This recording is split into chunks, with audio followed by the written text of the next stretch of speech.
बच्चों, कैसे हैं आप सब? आशा करती हूँ आप सब अच्छे होंगे, स्वस्थ होंगे। स्वागत है आपका इस कक्षा में। आइए आज हम पढ़ते हैं हिंदी व्याकरण का पाठ 1, भाषा, लिपि और व्याकरण। देखिए और समझिए। अंकल जी नमस्ते। आइए, आप कैसे हैं? मैं ठीक हूँ। तुम्हारे पापा है क्या? ठीक है, ये आपस में बातें कर रहे हैं।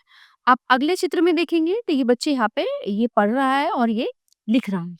आप यहाँ पे देखेंगे तो यहाँ पे संकेत दिया जा रहा है आने का, जाने का और रुकने का। ठीक है। पहले चित्र में भाषा का बोलचाल का अनेक है। मनुष्य जब अपने मन के भावों और विचारों को बोलकर अथवा सुनकर व्यक्त करता है तो वो भाषा का मौखिक रूप कहलाता है। भाषा और वार्तालाप भाषा के ऐसे ही रूप हैं। दूसरा चित्र भाषा का वह रूप दर्शाता है जिसमें मन के भाव लिखकर प्रकट किए जाते हैं तथा पढ़कर समझे जाते हैं। भाषा के लिखित रूप की सहायता से आप प्रस्तुत पुस्तक को पढ़ रहे हैं। भाषा का ये लिखित रूप बहुत महत्वपूर्ण है क्योंकि ये भाषा का निश्चित और स्थायी रूप है। क्योंकि लिख के क्या होता है ना, चीजें सेफ रहती हैं, है ना। सेफ रहती हैं, सेव रहती हैं।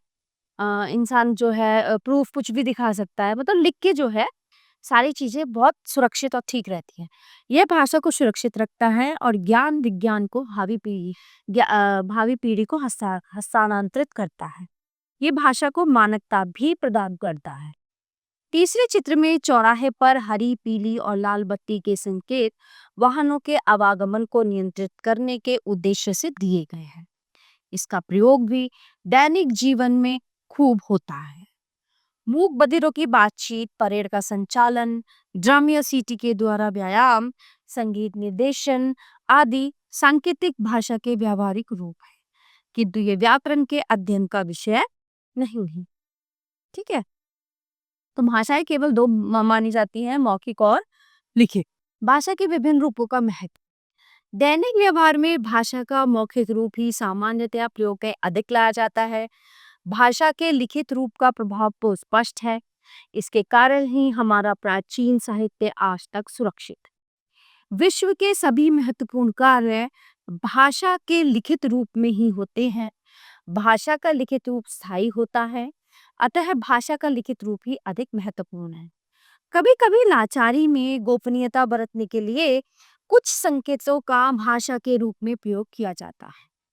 मूक बधिरों द्वारा इशारों के माध्यम से बात करना, सड़क मार्ग या वायु मार्ग में रोशनियों या रंगों के संकेतों के माध्यम से सूचनाओं का आदान प्रदान करना आदि सभी सांकेतिक भाषा के उदाहरण हैं।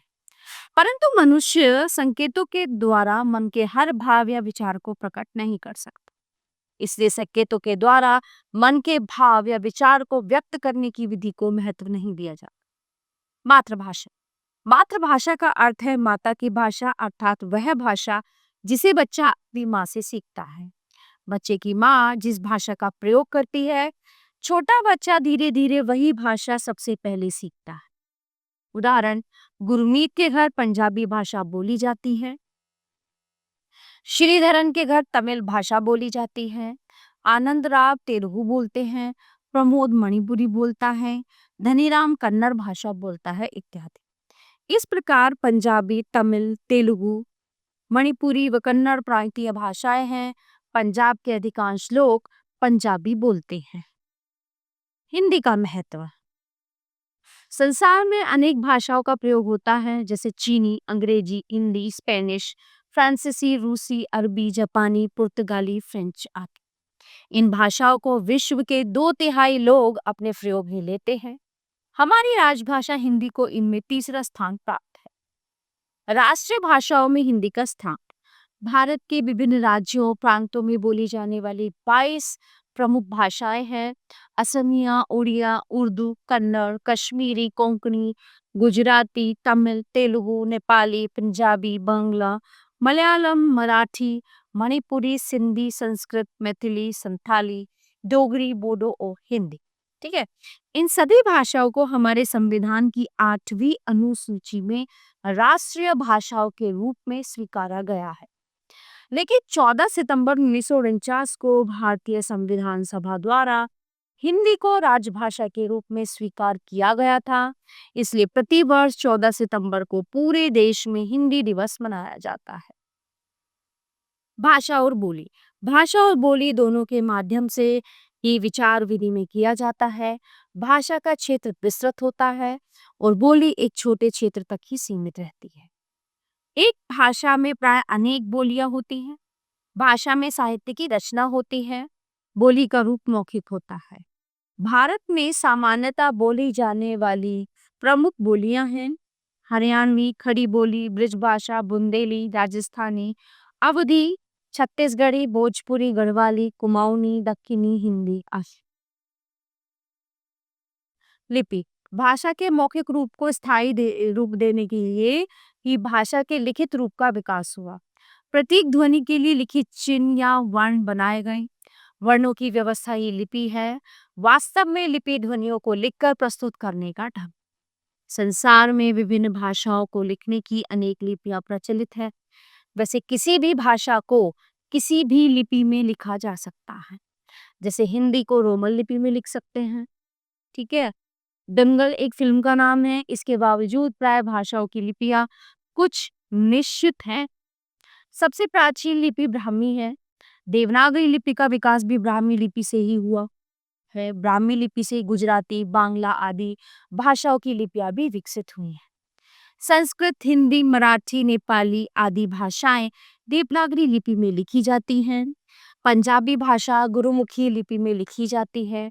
उर्दू, अरबी व सिंधी भाषाएं फारसी लिपि में लिखी जाती हैं। अंग्रेजी, फ्रेंच, जर्मन, पोलिश व स्पेनिश भाषाएं रोमन लिपि में लिखी जाती हैं। रूसी व बुल्गारियन भाषा रूसी लिपि में लिखी जाती है। विशेष देवनागरी लिपि बाईं से दाईं ओर को लिखी जाती है। यह अत्यंत वैज्ञानिक लिपि है। भारत की अधिकांश लिपियां बाईं से दाईं ओर को ही लिखी जाती हैं। केवल फारसी लिपि जिसमें उर्दू भाषा लिखी जाती है दाईं से बाईं ओर को लिखी जाती है। फिर आता है व्याकरण। भाषा एक व्यवस्था है। जहां भी कोई व्यवस्था होती है वहां उसके कुछ नियम भी होते हैं। इसलिए प्रत्येक भाषा के अपने नियम होते हैं। इन्हीं नियमों से मातृभाषी लोग इस व्यवस्था को अपने परिवेश में आसानी से सीख लेते हैं। नियमों की इस पूरी व्यवस्था को व्याकरण कहते हैं। व्याकरण के नियमों को सीखने के बाद शिक्षार्थी भाषा का शुद्ध रूप प्रयोग करने में सक्षम हो जाता है ना। तो वो आसानी से जो है शब्दों को सही तरीके से लिखना सीख जाता है। व्याकरण के मुख्यतः 3 अंग होते हैं। वर्ण विचार, इसके अंतर्गत वर्णों के उच्चारण, लेखन और संयोजन संबंधी नियमों का अध्ययन किया जाता है। शब्द विचार, इसके अंतर्गत शब्दों के स्रोत, रूप, बनावट आदि के विषय में अध्ययन किया जाता है। वाक्य विचार, इसके अंतर्गत वाक्यों के भेद, संबंध, वाक्य बनाने तथा अलग करने की रीति का अध्ययन किया जाता है। तो प्यारे बच्चों, ये था हमारा पाठ भाषा, बोली, लिपि और व्याकरण जो यहीं पे समाप्त होता है। आशा करती हूँ आपको अच्छे से समझ आया होगा। मिलते हैं अगली कक्षा में। धन्यवाद।